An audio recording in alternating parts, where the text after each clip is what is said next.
मेरे दोस्तों, यूएई को खुजली है, खुजली। दुबई को खुजली है। क्यों?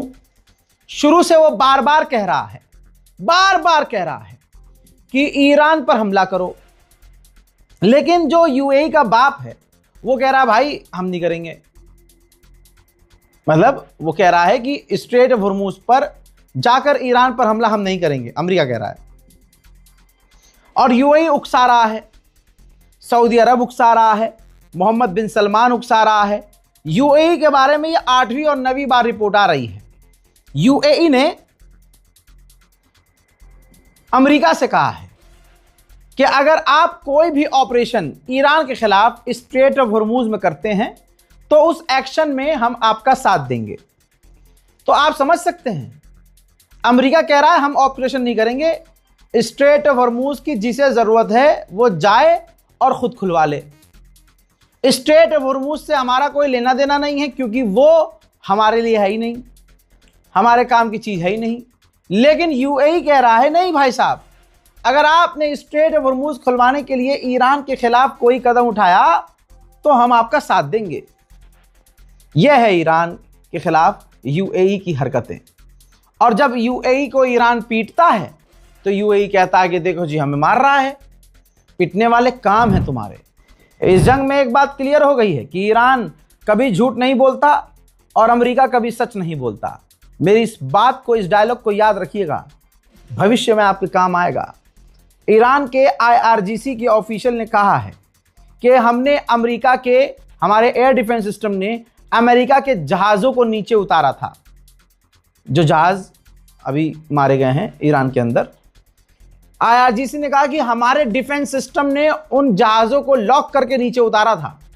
वो नीचे उतरे और अमेरिका ने अपने हाथों से उन जहाज़ों को डिस्ट्रॉय कर दिया ताकि वो हमारे हाथ न लगें, और उनके साथी सहयोगी दूसरे जहाज में बैठकर फरार हो गए। हजरात मोहतरम, अब आगे बढ़ते हैं। ईरान झूठ नहीं बोलता है, आपको पता है। ईरान ने यह तस्वीर जारी कर दी है। ईरान के ये 4 लड़ाकू हैं, 4 फौजी हैं, जो कल रात के ऑपरेशन में अमेरिका से झड़प में शहीद हो गए हैं। जैतूना बे में ईरान की जो एम्बेसी है उसने एक कार्टून पोस्ट किया है। उस कार्टून में लिखा है कि डोनाल्ड ट्रंप, मिस्टर प्रेसिडेंट, हम कुछ नहीं खोलेंगे।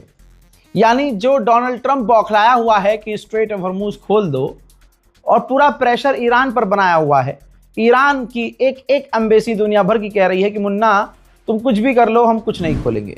वहीं ताजिकिस्तान में जो ईरान की एम्बेसी है उसने भी पोस्ट किया है। उसने पोस्ट किया है कि डोनाल्ड ट्रंप अमेरिकी लाशों पर, अमेरिकी फौजियों की लाशों पर गोल्फ खेल रहे हैं। पूरी दुनिया में ईरान की एम्बेसी चप्पे चप्पे से चौका और छक्का मार रही है। वहीं ताजिकिस्तान ने एक बहुत बेहतरीन कार्टून, मीनिंगफुल कार्टून शेयर किया है।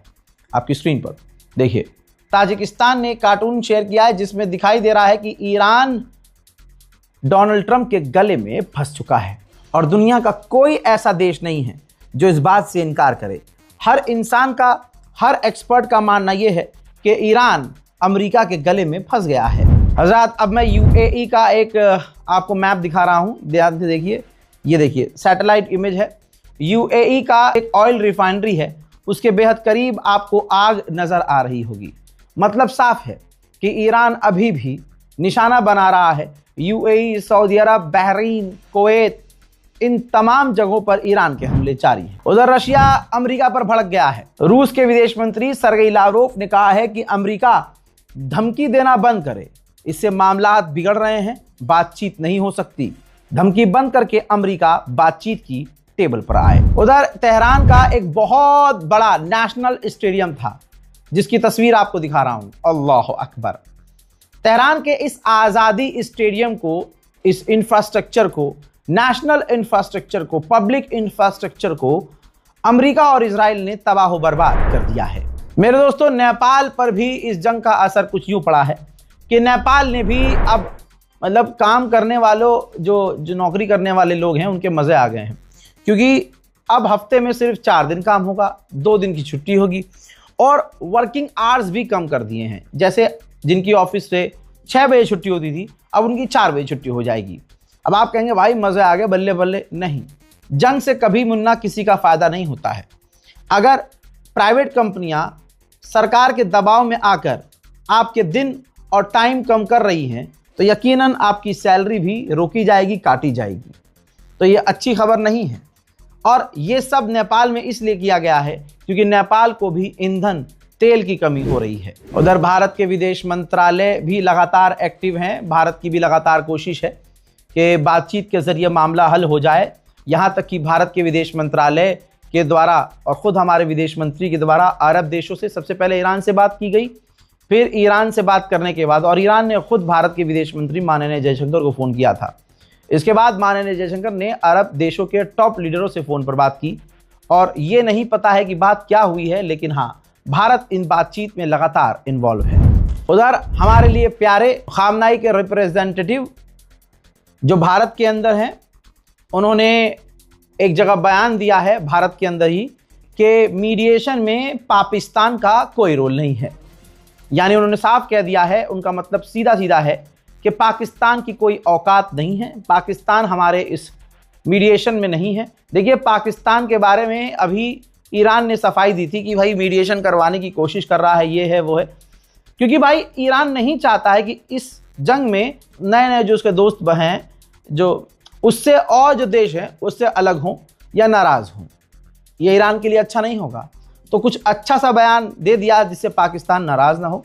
लेकिन खामनाई के जो भारत के अंदर रिप्रेजेंटेटिव हैं, उन्होंने बहुत क्लियर शब्दों में कह दिया है कि मीडिएशन में पाकिस्तान का रोल नहीं है।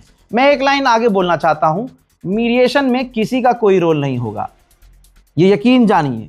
यह आपको रज़ाग्राफी बता रहा है। मीडिएशन में किसी का रोल नहीं होगा। मीडिएशन तभी होगी, बातचीत तभी होगी जब ईरान को यकीन होगा। बातचीत तभी होगी, ईरान डील पर तभी मानेगा जब ईरान को लगेगा कि हाँ, अमेरिका सच बोल रहा है और ईरान के हिसाब से डील हो रही है। ये मेरी बात लिख के रख लीजिए।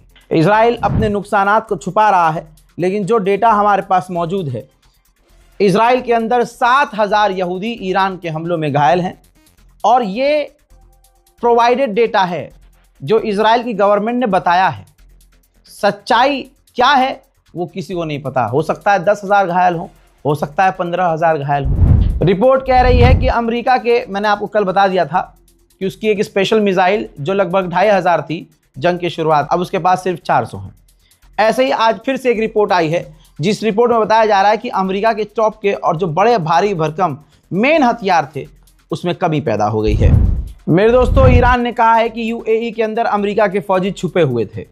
हमने लास्ट टाइम हमला किया है और इस हमले में 25 से ज़्यादा अमेरिकी सैनिक घायल और मारे गए हैं। इजराइल के अखबार ने लिखा है कि ईरान ने जो ड्रोन हमला किया और इजराइल की ड्रोन फैक्ट्री को हिट किया, उस हमले में, ईरान के उस हमले में इजराइल की वो ड्रोन फैक्ट्री 100% बर्बाद हो गई है। ऐसा नहीं है कि एक हिस्सा तबाह हुआ, एक हिस्सा बर्बाद हुआ, बल्कि सच्चाई ये है कि पूरा का पूरा वो ड्रोन का जो खजाना था, ड्रोन फैक्ट्री थी, इजराइल की तबाह और बर्बाद हो गई है। ब्रिटेन के सबसे बड़े अखबार द टेलीग्राफ ने लिखा है कि ईरान की मिलिट्री काफ़ी एडवांस हो गई है, चालाक हो गई है, वो अडेप्ट कर रही है, चीज़ों को सीख रही है और अपने लॉन्चर्स को कामयाबी से छुपा रही है और लड़ रही है। उधर ईरान की सड़कों, गलियों, चौराहों में पोस्टर लगे हैं कि पूरा गल्फ, पूरा मिडिल ईस्ट हमारा हंटिंग ग्राउंड है, जहां चाहें हम शिकार कर सकते हैं। उधर मेरे दोस्तों, इजराइल और अमेरिका ने ईरान के अहवाज इंटरनेशनल एयरपोर्ट पर दोबारा हमले किए हैं। हज़रात मोहतरम, फिलहाल के अपडेट में इतना ही। इस रिपोर्ट को शेयर कीजिए, अपनी राय कमेंट सेक्शन में ज़रूर लिखिए। मैं हूं रज़ा और आप देख रहे थे रज़ाग्राफी अनस्क्रिप्टेड। जय हिंद।